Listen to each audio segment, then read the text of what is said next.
I'm just having a great day today. It's great for the sail rig that I got set up right now. I've got my smaller Buccaneer sail on, and then I got about a half jib. And this wind, when I get out there, I can hold it flat and really go fast.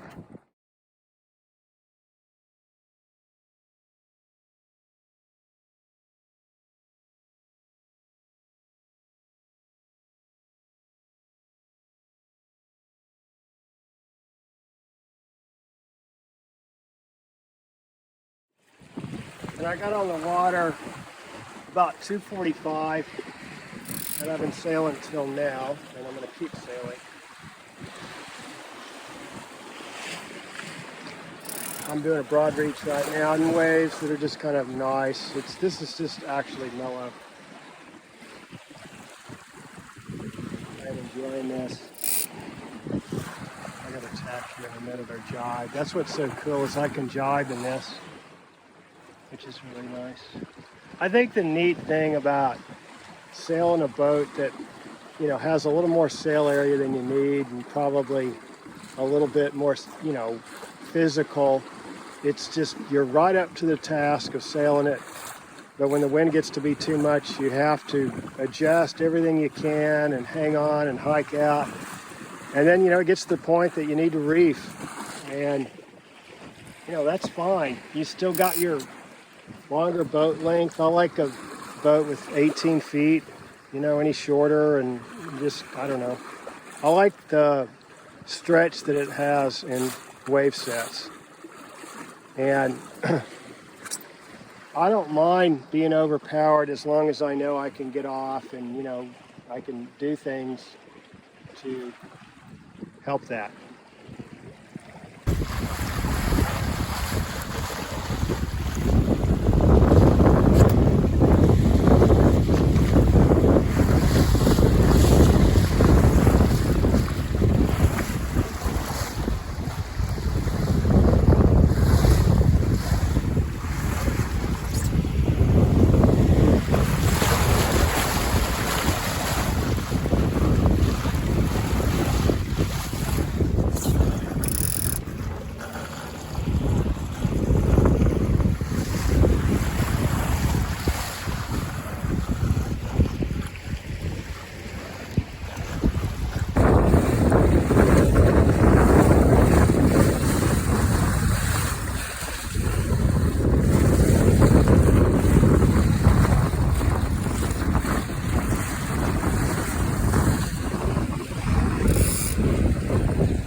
so I can go downwind.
So it's about 4:30 and I just came in and flying this mud sail with about 3/4 of the jib. I rolled it a little bit coming in, and in that breeze right there is just fantastic solo sailing. I was completely in control.